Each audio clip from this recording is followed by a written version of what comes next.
해군사관학교 적성평가 피드백 제도 도입 방안 도출에 대해 연구한 국방경영학과 4학년 강동은 박희근 생도입니다. 피드백의 개념 및 중요성에 대해서 먼저 살펴보도록 하겠습니다. 피드백이란 개인의 행동이 목표 달성을 향해 진행하고 있는지 혹은 이탈하고 있는지를 알려주는 양방향 커뮤니케이션을 의미합니다. 개인의 동기부여 차원에서도 매우 중요한 요소라고 할 수 있습니다. 피드백이 성과관리 시스템에서 중요한 이유는 무엇일까요? 성과관리 시스템은 궁극적으로 단지 성과를 평가하는 게 목적이 아니라 최종적으로 조직의 성과를 향상하는 데 그 목적이 있기 때문에 어떻게 성과를 개선할 수 있는지 어떻게 자신의 역량을 더 끌어올릴 수 있는지 피드백을 주는 것은 성과관리 시스템에서 매우 중요한 요소로 작용하고 있습니다. 해군사관학교 적성평가는 해군사관학교의 교육 분야 중 덕 측면을 측정하기 위해서 실시하고 있는 제도입니다.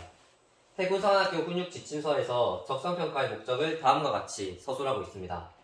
사관생도들의 충성심, 군인정신, 외척자세 등 군인으로서의 자질 및 능력에 대하여 평가 요소별 기준에 따라 공정하고 객관적으로 평가하고 부족한 자질을 향상시켜 해군 정예장교를 육성하기 위함이다. 이렇게 서술되어 있습니다. 하지만 현재 적성평가는 단지 평가를 하기만 합니다. 이 평가자는 자신들의 동료, 차상급자, 중대 훈육관 등 훈육장교가 됩니다. 그런데 결과를 단지 입력하는 것에만 끝나고 그 어떤 피드백도 주지 않습니다. 이에 따른 문제점으로는 적성평가의 목적 달성이 불가하다는 것입니다. 최종적인 목적은 앞서 훈육지침서에서 살펴봤듯이 부족한 자질을 향상시키는 것인데 현재는 그런 어떻게 해서 이 자질을 향상시킬 수 있는지 방안을 알려주지 않기 때문에 원래의 목적을 달성하는 데 상당히 문제가 있습니다. 부수적으로는 피드백이 부재함으로써 구성원들이 이 성과관리 제도에 대한 무관심과 불만족을 가지게 될 수 있습니다. 이 때문에 이를 해결하기 위해 피드백 원칙을 살펴보고 어떤 기업들이 주요 피드백 사례로서 성공했는지 살펴보았습니다. 두 기업은 어도비와 딜로이트입니다. 해군사관학교 적성평가의 효과적인 피드백 방법을 알아보기 위해서 어도비와 딜로이트 이 두 가지 기업 사례를 알아보았습니다. 먼저 첫 번째로 어도비입니다. 어도비는 무조건 긍정적인 피드백만 주는 것이 아닌 사실 그대로의 피드백을 제공합니다. 왜냐하면 긍정적인 피드백을 받았지만 낮은 보상을 받은 저성과자들은 오히려 그 괴리감 때문에 더 성과가 낮아집니다. 따라서 어떤 부분을 더 잘해야 하며 이런 것에 대해 현실적으로 정확하게 피드백을 해주는 것이 필요합니다. 두 번째로는 일선 관리자들에게 권한을 위임하는 것입니다.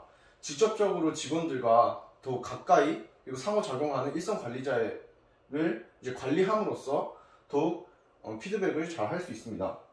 두 번째로 이제 딜로이트사입니다. 딜로이트사는 과거의 성과보다 미래 성과를 끌어내는데 더욱 초점을 맞춥니다.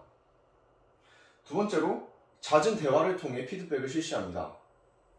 대화의 빈도를 높이고 그리고 그 주기를 짧게 해서 계속적으로 이제 직원들이 어떤 상태인지 파악합니다.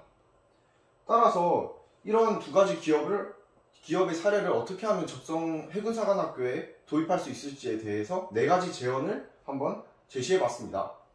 첫 번째로 피드백 대상자에게 정확한 사실을 제공하고 개선 방법을 명확히 제시하는 것입니다.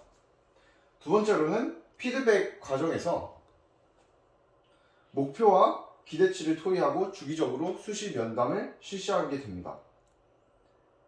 세 번째로는 피드백을 제공하는 일선 관리자를 관리하는 것입니다.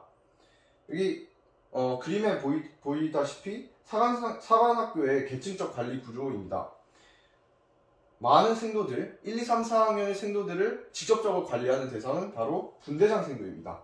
따라서 이 분대장 생도를 관리함으로써 피드백 효과를 명확히 할 수 있습니다.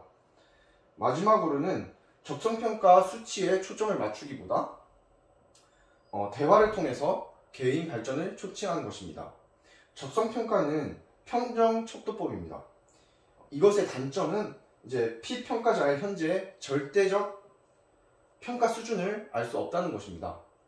따라서 적성평가 수치도 물론 피드백을 줄 수 있지만 그와 더불어서 면담 그리고 주기적으로 그리고 또 빈도수를 늘려서 이런 면담을 통해서 개인 발전을 촉진하는 것이 중요하다고 생각합니다. 이상으로 발표를 마치겠습니다.